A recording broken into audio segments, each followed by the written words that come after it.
नमस्कार, candid conversations के नए एपिसोड में आपका स्वागत है। आज मंगलवार है और आज हम लोग फिर से प्रोफेसर अभय दुबे साहब से बात करेंगे।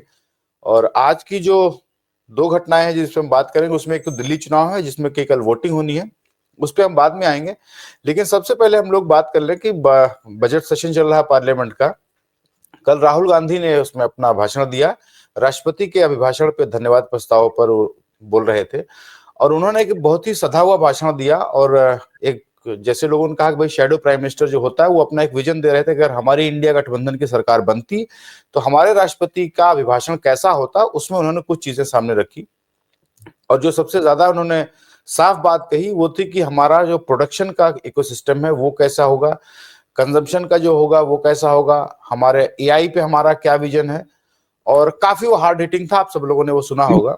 और उसके जवाब में आज प्रधानमंत्री जी को बोला था, काफी इंतजार था कि प्रधानमंत्री जी आएंगे और धज्जियां उड़ा देंगे।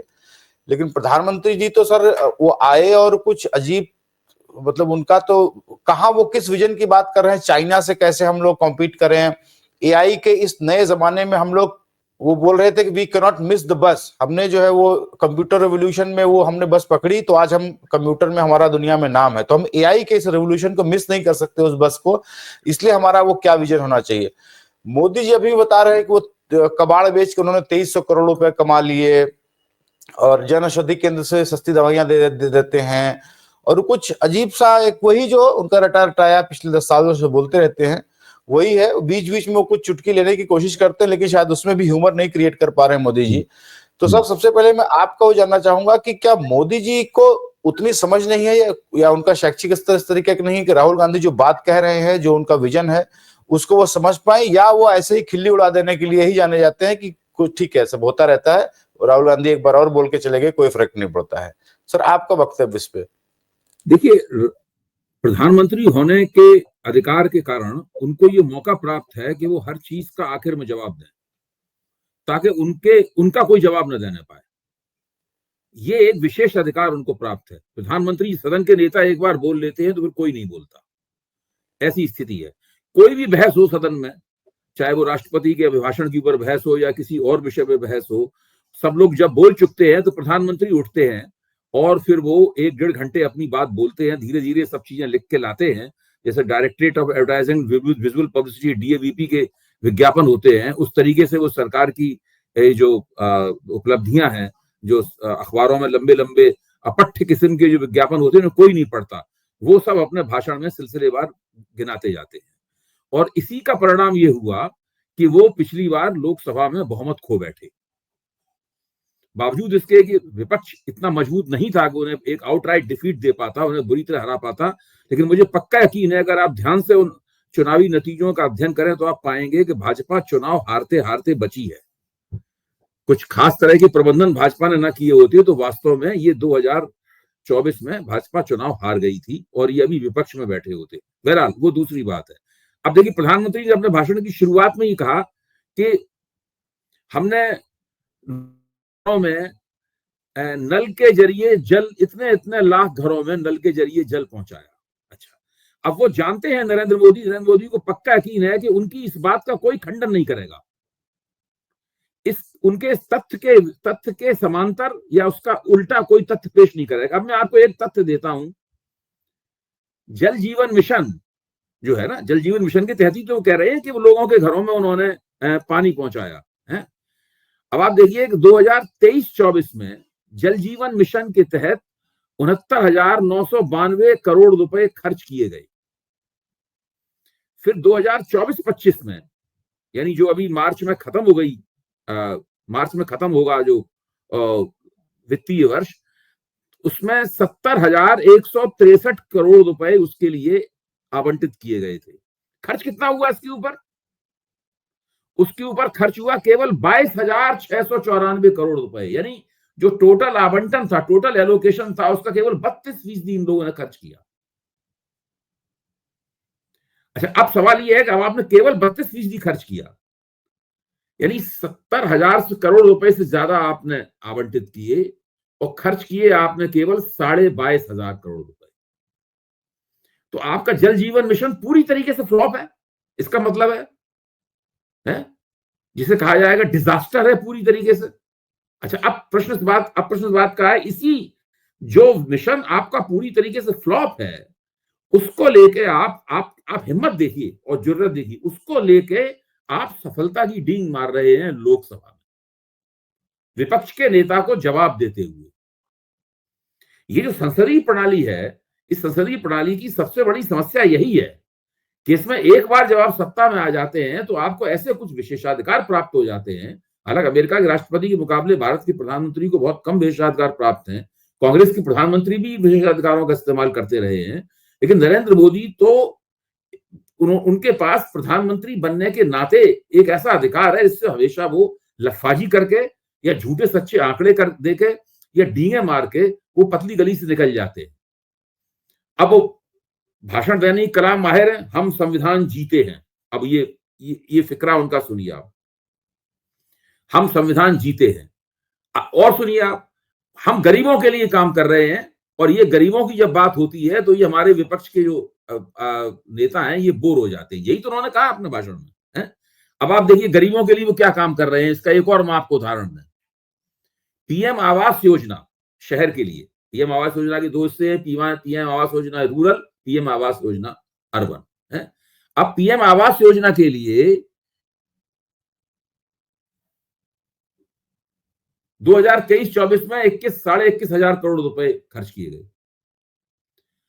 अगले साल 2000 यानी जो अभी वित्तीय वर्ष मार्च में खत्म होगा उसके लिए 30,000 करोड़ रुपए अलॉट किए गए हैं।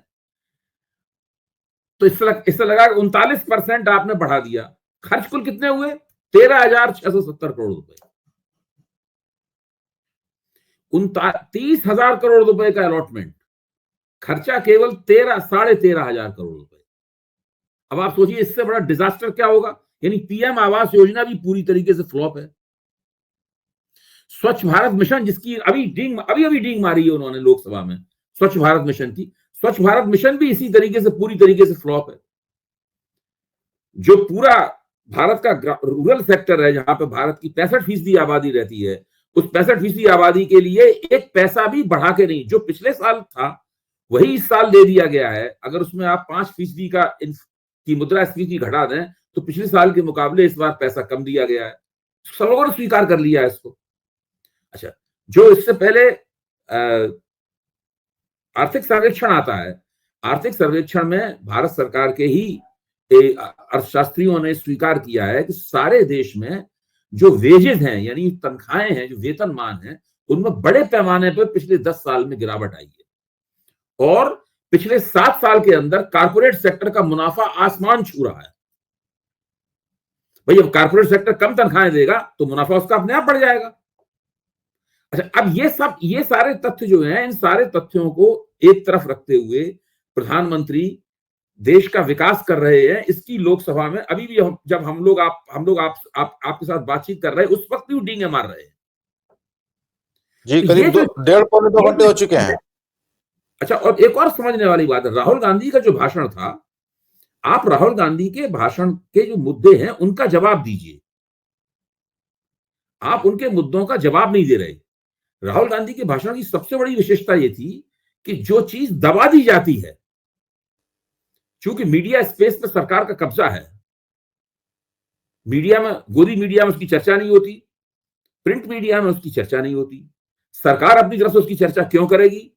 तो वो चीज जो केवल सोशल मीडिया में ही घूम कर रह जाती है, उसको राहुल गांधी संसद के पटल पे ले आए। जैसे कि सरकार जो चुनाव आयोग के साथ मिलकर साठगांठ करके जो बेईमानियां करती है, उस चीज को वो पटल पे ले आए सदन के। आपके विदेश मंत्री जो अमेरिका गए और अमेरिका जाकर उन्होंने घिघियाते हुए प्रधानमंत्री के लिए निमंत्रण पत्र की चिरौरी की, वो चिरौरी उनकी नहीं पूरी हुई। भाई, इसका जवाब कौन देगा? क्या हम लोग केवल सोशल मीडिया पर गॉसिप की शक्ल में इसकी चर्चा करते हुए रह जाएंगे? तो उसका जवाब सर प्रधानमंत्री जी ने दिया। उन्होंने कहा कि अगर आप विदेश नीति पे बात करना चाहते हैं, अगर आपको रुचि है इस पे, वो राहुल गांधी से ही कह रहे थे। हालांकि राहुल गांधी ने इंटरनेशनल रिलेशंस में पीएचडी किया हुआ है, तो उनसे कह रहे थे कि अगर आपको फॉरेन पॉलिसी में रुचि है तो आपको एक बुक पढ़नी चाहिए जिसका नाम है JFK's फॉरगॉटन क्राइसिस। आपको ये पढ़ना चाहिए, और उसमें तब आपको पता चलेगा कि पहले प्रधानमंत्री नेहरू जी क्या खेल कर रहे थे। वो क्या खेल कर रहे थे ये प्रधानमंत्री जी ने नहीं बताया, लेकिन उन्होंने बता दिया एक बुक का रेफरेंस कि आप इसको पढ़िए, आपको पता चलेगा कि नेहरू ये क्या सब कर रहे थे। देखिए, ज्ञानेश जी, ये सब पूरे मसले के ऊपर धुंधलके की परत डालने के सवाल। देखिए, भारत का विदेश मंत्री अमेरिकी राष्ट्रपति के कार्यकाल के उद्घाटन के पहले कई दिन तक अमेरिका में रहा। वो वहां पर क्यों गया था? वो भारत की विदेश मंत्री की क्या सेवा करने, विदेश नीति की क्या सेवा करने गया था? उसे राहुल गांधी की बात गलत है, झूठ है, या हम लोग जो कहते रहे वो बात गलत झूठ है, उसको साबित करने के लिए बहुत छोटा सा काम उसको करना है। उसको केवल ये बताना है कि उस दौरान उसने वहां पर किया क्या।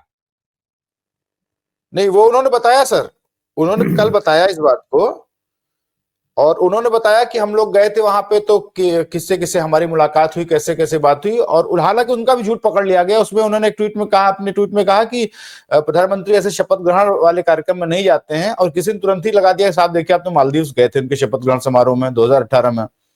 तो वो सब गोलमाल है, भगवान जाने क्या करने ये नहीं बताया। विदेश मंत्री जयशंकर हैं, जयशंकर को ये बता, जयशंकर देखिए, जब अमेरिकी राष्ट्रपति के उद्घाटन समारोह में गए, उनके निमंत्रण पर गए, उसके बाद उन्होंने विदेश मंत्री रूबियो से बातचीत की। उस बातचीत का पूरा ब्यौरा उन्होंने भारत आके बताया। वो बात बिल्कुल समझ में आने वाली है, उसका हम लोग विश्लेषण कर रहे हैं। वो उन्होंने पूरी जानकारी सबके सामने रखी, देश के सामने, भाई हमारी उनसे ये बातचीत हुई, हमने ये बहस की इलीगल माइग्रेशन के सवाल पे है। लेकिन उससे पहले के समय में जो लंबे अरसे तक वहां पे वो पड़े रहे वहां पर हैं, उस पीरियड में उन्होंने उस बीच में उन्होंने क्या किया, किससे मिले, ये सवाल नहीं है। उनका विदेश नीति, वो क्या एजेंडा था उनका वहां जाने का? वहां कोई कॉन्फ्रेंस थी? उन लोगों ने बुलाया था आपको? क्या क्या क्या अमेरिका के निमंत्रण पे गए थे? कोई विशेष किस्म का सम्मेलन था, उसमें भाग लेने के लिए गए थे? किस लिए गए थे भारत के विदेश मंत्री? भारत के विदेश मंत्री आप सोचिए, वो बिना किसी ठोस एजेंडे के अगर अमेरिका जैसी जगह पर जाते हैं, और उस वक्त जब अमेरिका में प्रशासन बदलने के दौर में हो, यानी वहां की इनकी पॉलिटिक्स पूरी परिवर्तन के दौर में हो, फ्लक्स में हो, उस वक्त वो जाते हैं और हम लोगों को नहीं पता है कि उनका एजेंडा क्या है, तो जाहिर है कि हम लोग तो अंदाजा लगाएंगे। और आप देखिए, कौन सा ऐसा दुनिया का राजनेता है जो ट्रंप से मिलने के लिए दीवाना हुआ जा रहा हो? मैक्सिको की राष्ट्रपति ट्रंप से मिलना चाहती है? नहीं मिलना चाहती है। कनाडा के प्रधानमंत्री ट्रूडो ट्रंप से मिलना चाहते हैं? नहीं मिलना चाहते हैं। चीन के राष्ट्रपति शी जिनपिंग ट्रंप से मिलना चाहते हैं? नहीं मिलना चाहते हैं। केवल नरेंद्र मोदी की पूरी कोशिश है किसी से ट्रंप से मुलाकात हो जाए। पेरिस में नहीं मुलाकात हो पा रही, जब ट्रंप ने कह दिया हम तो नहीं, पेरिस में नहीं मिलेंगे भाई, हम आएंगे नहीं। पहले तो यही था कि पेरिस में जब AI की कॉन्फ्रेंस के सभापति मंडल के सदस्य बना दिए गए, तो वहां पर साइड लाइन में ट्रंप से बातचीत हो जाएगी, ये अखबारों में छप गया। अब उन्हें बाद में पता चला कि नहीं, वहां तो ट्रंप से मुलाकात नहीं हो पाएगी। तब फिर अब तिकड़म करके ये कहा गया अब अमेरिका जाएंगे ट्रंप से मिलने के लिए। क्या ट्रंप ने निमंत्रण भेजा है? कोई भारत के विदेश मंत्रालय ने अभी स्पष्ट रूप से नहीं कहा है कि कोई औपचारिक निमंत्रण भारत का प्रधानमंत्री बिना औपचारिक निमंत्रण दिए हुए अमेरिका जैसे किसी भी देश में कैसे जा सकता है? लेकिन वहां जाएंगे, अमेरिका जाएंगे, ये अखबारों में छप रहा है। या तो मैं बीच में एक चीज और पूछ लूं, कल जो राहुल गांधी ने अपने भाषण में कहा था कि अमेरिका के सामने इतना गिड़गिड़ाने की जरूरत नहीं है, जितना इंपॉर्टेंट अमेरिका है उतना ही इंपॉर्टेंट हम लोग, भारत हमारे लिए, अमेरिका के लिए हम लोग भी हैं। तो आप ऐसे रिश्ते रखिए कि हमारे बिना उनका काम नहीं चलना है। और मोदी जैसा लगता है कि सिर्फ निमंत्रण ये है कि जब आप किसी, ठीक कहा राहुल गांधी ने, जब आप गिड़गिड़ाने की मुद्रा में, क्षमा प्रार्थी की मुद्रा में, डरी हुई हालत में कहीं आपके ऊपर टैरिफ न लगा दिए जाएं, कहीं अमेरिका आपसे तरह तरह की मांगे न करने लगे, हमें कहने लगे इतना इतना तेल खरीदिए हमारे। सबसे बड़ा डर यह है कि अमेरिका वहां पर अपने एग्रीकल्चरल प्रोडक्ट जो है वो इनके ऊपर दबाव डालेगा ट्रंप दबाव डालेंगे कि आप उन एग्रीकल्चरल, अपने जो खेतिहर उत्पादन है अमेरिका के, जो बहुत, जैसे आपको अक्सर देखा होगा कि कैलिफोर्निया के बादाम हिंदुस्तान में बिकते हैं, जी, कैलिफोर्निया के पिस्ते हिंदुस्तान में बिकते हैं जी, PL 180 नाम का एक गेहूं, हमने बचपन में जो लाल रबड़ जैसी रोटी इसकी बनती थी, वो मेरे बचपन में आया था हिंदुस्तान खाद्य संकट का शिकार था, वो अमेरिकी गेहूं था जी। हाँ। तो बहुत बड़े पैमाने के ऊपर ट्रंप जो है, अमेरिका का जो एग्रीकल्चरल प्रोडक्शन है वो भारत को भेड़ने जा रहे हैं।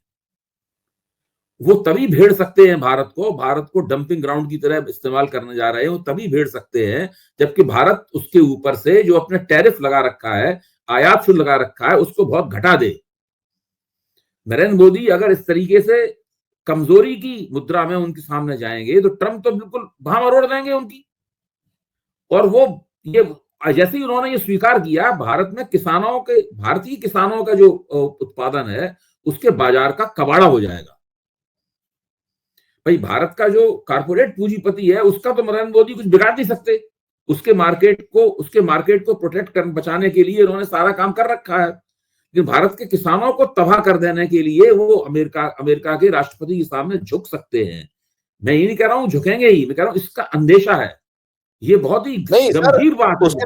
उसके लक्षण सर दिखने लगे हैं। अभी उन्होंने बजट में टेस्ला और हार्ले डेविडसन के टैरिफ को कम कर लिया है जो बढ़ाया गया था। बिल्कुल।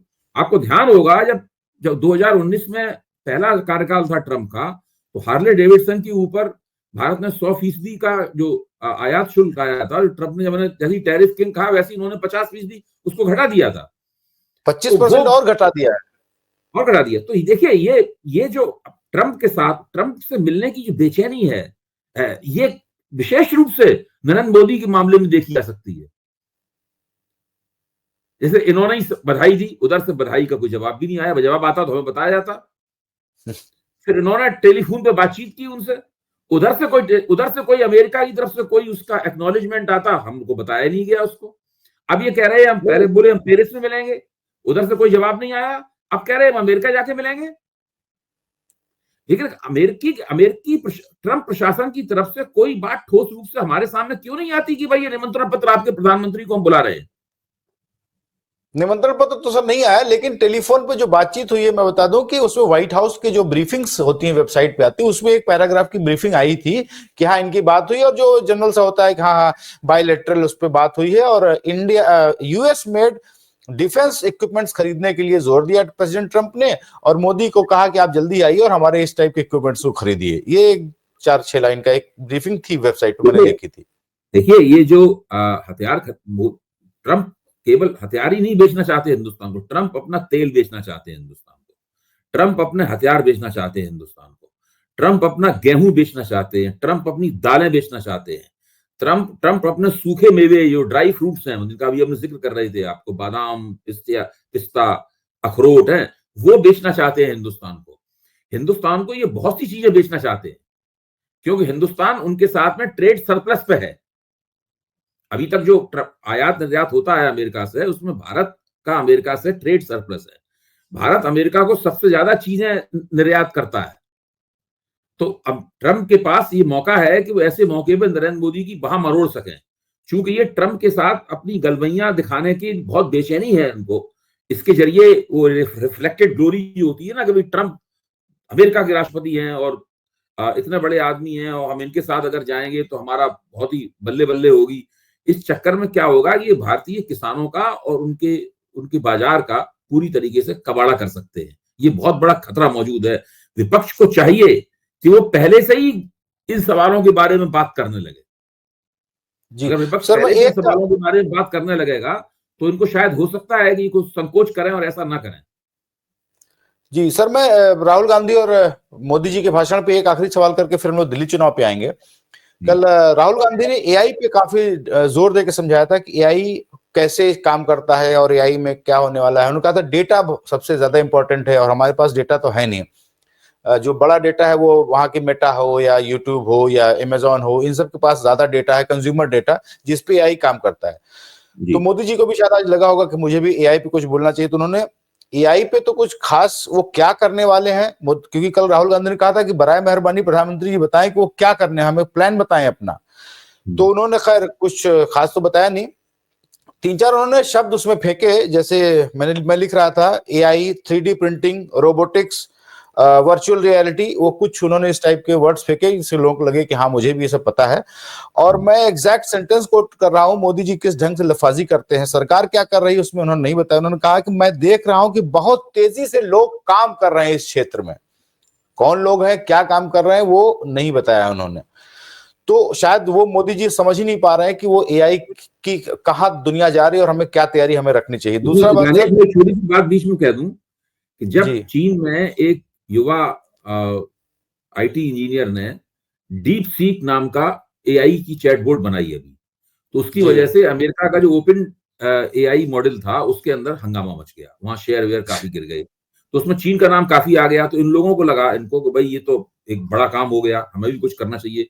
तो फौरन अश्विनी वैष्णव ने घोषणा की कि 4 से लेकर 8 महीने के बीच में भारत भी अपना एआई मॉडल बना देगा। अच्छा, भारत कैसे अपना एआई मॉडल बनाएगा? इनके पास कोई मौलिक काम करने की प्रतिभा है? ये दरअसल जो यूरोप और अमेरिका का जो एक वेस्ट का जो एक एआई के आविष्कार करने का जो एक ढांचा है, उस ढांचे को लेके अगर आप आविष्कार करेंगे तो कोई नई चीज नहीं बना पाएंगे। आपका अपना ढांचा होना चाहिए, वो भारत के पास है नहीं। भारतीय आईटी इंजीनियरों के पास वो है नहीं। अभी बना सकते हैं आगे जाके, लेकिन अभी वो नहीं है। तो इस पर अखबारों में बहस भी आई बहुत ज्यादा, और उस बहस में ये भी बताया गया कि भारत इस समस्या से ग्रस्त है। अब अश्विनी वैष्णव ने इसका ऐलान कर दिया। अब उन्होंने इसका ऐलान कर दिया, अब हमें नोट कर लेना चाहिए। 4 महीने बाद हमें पूछना शुरू कर देना चाहिए कि आपकी एआई चैटबॉट कहाँ है। जी, बहरहाल उसमें सरकार क्या कर रही है ये तो खैर अश्विनी वैष्णव जी भी नहीं बता पाएंगे। जैसे 100 स्मार्ट सिटीज बननी थी, वो कितनी बन गई अभी तक हम लोगों ने नहीं पूछा। एक सर आखिरी सवाल, मोदी जी क्या अंग्रेजी समझ नहीं पाते हैं? जो राहुल गांधी ने उस दिन अपने नए कांग्रेस के नए कार्यालय के भाषण में एक बात कही थी कि हमें इंडियन स्टेट से लड़ना पड़ रहा है। किसी भी देश की सत्ता को स्टेट कहा जाता है कि भाई स्टेट रूल करता है, वहां पे स्टेट होती, बाकी अपोजिशन होता है। तो उसको ये कुछ अजीब सा कुछ बता रहे हैं कि अर्बन नक्सल की भाषा बोल रहे हैं। दूसरा, जो सोनिया गांधी ने कहा, वो बेचारी दया दिखा रही थी, वो थी कि बेचारी एक एजेड लेडी को आप इतना लंबा भाषण पढ़वा रहे थे, poor lady was getting tired, वो ये कह रही थी, उसको ये लोग लेकर गया कि नहीं वो गरीब बोला, पुअर बोला, गरीब बोला, एक आदिवासी का अपमान कर दिया। ये लोग क्या सर ये नासमझ है या जानबूझ करके करते हैं इशू को डाइवर्ट करने के लिए, कुछ बात कहीं और ले चलो? नहीं, नरेंद्र मोदी को तो अंग्रेजी उनकी कमजोर है, लेकिन नरेंद्र मोदी की सलाहकारों की अंग्रेजी तो अच्छी है, अश्विनी वैष्णव की अंग्रेजी तो अच्छी है, मंत्रिमंडल में ऐसे बहुत से लोग हैं जिनकी अंग्रेजी अच्छी है, और उनके सलाहकारों की सबकी अंग्रेजी अच्छी है। तो वो तो बता ही सकते हैं कि भाई पुअर थिंग का मतलब वो नहीं है जो आप निकाल रहे हैं, कि राहुल गांधी ने जो कहा है उसका मतलब वो नहीं है जो निकाल रहे हैं। तो ये लोग जानबूझ के करते हैं। ये लोग सोचते हैं कि इस तरीके से स्पिन अगर हम दे देंगे तो हम विपक्ष को रक्षात्मक मुद्रा में ले आएंगे। ये इनका पूरा हथकंडा है। और आदिवासी, आप सब लोग ये जानते हैं कि भाई इतना लंबा भाषण आपने राष्ट्रपति को लिख के दे दिया, राष्ट्रपति बोले जा रही हैं उसको, भाषण को, और उसका कोई मतलब नहीं है, उसके अंदर बहुत दोहराव है, बहुत ही बोरिंग भाषण है। ये सारी बातें राहुल गांधी ने बिल्कुल सही कही। और मुझे राहुल गांधी, एक बार फिर कहूंगा, राहुल गांधी के इस भाषण की सबसे खूबी यह है कि उन्होंने उन बातों को सदन के रिकॉर्ड पर ला दिया जो बातें अन्यथा सदन के रिकॉर्ड पर नहीं आ सकती। ये एक बहुत बड़ी उपलब्धि है, मैं आपको बताऊं। ये कौन कहता सदन के रिकॉर्ड पर कि भाई आप चुनाव आयोग से मिलकर बेईमानियां कर रहे हैं, आप वोट बढ़ा रहे हैं? ये कौन कहता? ये कौन कहता कि जयशंकर वहां पे गए हैं, वहां पे गिड़गिड़ाते रहे, हिंदुस्तान की नाक कटवा दी इन्होंने? ये कोई नहीं कह सकता था। हम लोग सोशल मीडिया पे चर्चा करके रह जाते, बात खत्म हो जाती, थक जाते हम लोग चर्चा करते करते। और जयशंकर ने गलती ये की कि जयशंकर ने उसका वहीं जवाब दे दिया। अब जवाब देने के बाद में अब इस बात को निकाला भी नहीं जा सकता रिकॉर्ड से। अगर जयशंकर जवाब नहीं देते तो हो सकता है ओम बिरला कहते कि भाई इनकी इस बात को जो है वो रिकॉर्ड से निकाल दिया जाए। अब निकाला भी नहीं जा सकता है। मेरा मानना है जयशंकर का जो जवाब था कल, वो दरअसल वो इनकी स्ट्रेटेजिक मिस्टेक थी, इनकी रणनीतिक गलती थी। जयशंकर को जवाब नहीं देना चाहिए था। जवाब अगर नहीं देते तो केवल राहुल गांधी के वक्तव्य का वो हिस्सा जिसमें उन्होंने नरेंद्र मोदी की खिल्ली उड़ाई थी, उसको निकाला जा सकता था रिकॉर्ड से। अब नहीं निकाल सकते जी आप। जी। तो सर इस भाषण पे हम लोग इतनी बात करेंगे। अब हम लोग दिल्ली चुनाव की जरा बात कर ले। कल वहां पे वोट पड़ने हैं, और आप संसद से देखिए तो बजट पेश करने से लेकर के सारा फोकस दिल्ली चुनाव पे है। मिडिल क्लास में वो 12 लाख की लिमिट कर दी गई, क्योंकि अरविंद केजरीवाल ने कहा था वो मिडिल क्लास को भूल गई है भाजपा। सारा फोकस इस समय मिडिल क्लास पे है। और बाकी तो जो होता ही है वैध चीजें जो प्रचार में होता है, कुछ अवैध चीजें भी बहुत सारी दिल्ली में हो रही हैं। पैसा, शराब और ये सब रोज आ रहे हैं, वहां पे गिफ्ट बांटे जा रहे हैं, मारपीट हो रही है, भाजपा वाले आम आदमी पार्टी की गाड़ियां तोड़ रहे हैं, बहुत से वीडियोस में देखता रहता हूं। और मतलब अभी सर फिलहाल आप कहाँ देख रहे चुनाव? आम आदमी पार्टी की ओर झुका हुआ है या लड़ाई? पहले तक मैं ये मानता था कि आम आदमी पार्टी की सीटें कम हो जाएंगी, थोड़े वोट भी कम होंगे, लेकिन वो बहुत आराम से 45 से 50 सीटों की पार्टी बनी हुई है। इस बात से हमारे सभी जितने भी सेफोलॉजिस्ट मित्र हैं और दूसरे समीक्षक सहमत भी थे मोटे तौर पर। भाजपा टक्कर दे रही है, लेकिन वो भाजपा वहां तक नहीं पहुंच पाएगी जहां तक अरविंद केजरीवाल पहले से ही पहुंचे हुए हैं। लेकिन अब मुझे लग रहा है कि मामला थोड़ा सा और नजदीकी हो गया है, क्योंकि ऐसे ऐसे काम दिल्ली में हुए हैं इस चुनाव के दौरान जो पहले कभी नहीं हुए। जैसे चुनाव के बीच में 8वां वेतन आयोग, कोई वेतन आयोग नहीं कभी आया। चुनाव के बीच में केंद्रीय बजट में इतनी बड़ी टैक्स रियायत ऐतिहासिक कभी नहीं दी गई। वोटर लिस्टों में इस तरह का फेरबदल कभी नहीं हुआ। और चुनाव के बिल्कुल आखिरी दौर में कांग्रेस ने भी बड़ा जोर बांधा, ये भी मानना पड़ेगा। बीच में कांग्रेस ढीली पड़ गई थी, राहुल गांधी ने कार्यक्रम, उनकी पदयात्रा भी नहीं हो पाई थी कांग्रेसियों की, और राहुल गांधी भी बीमारी की वजह से या किसी कारणों की वजह से दिल्ली में चुनाव प्रचार नहीं कर रहे थे। प्रियंका गांधी भी सक्रिय नहीं दिख रही थी। आखिर के 4-5 दिन में कांग्रेस ने बहुत जोर मारा वहां पर। अच्छा, तो 4 फैक्टर है जिनका आकलन करना बहुत मुश्किल है। पहला आकलन है कि 8वें वेतन आयोग की घोषणा होने से क्या सरकारी कर्मचारियों की नाराजगी कम होगी भाजपा के प्रति, नंबर 1 बात। नंबर 2 बात, क्या इनकम टैक्स में जो ऐतिहासिक रियायत दी गई है, दिल्ली नौकरी पेशा लोगों का शहर कहा जाता है, क्या वो लोग भाजपा से खुश हो जाएंगे उससे? दूसरी बात।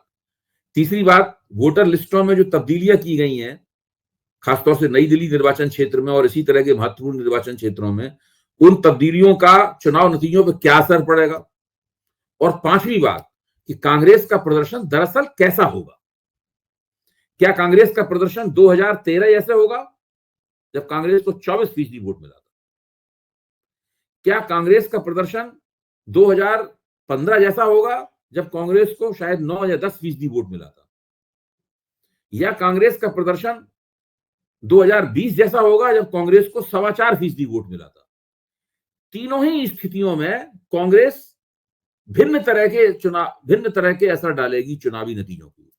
जी, तो कल वोट पड़ जाएंगे और फिर से हम लोग कल शाम को एक बार बात करेंगे कि वहां पे वोट पड़ने के बाद की क्या स्थिति रही। आज के लिए इतना ही। धन्यवाद सर हमसे जुड़ने के लिए, और दर्शकों का भी बहुत बहुत धन्यवाद। Thank you so much.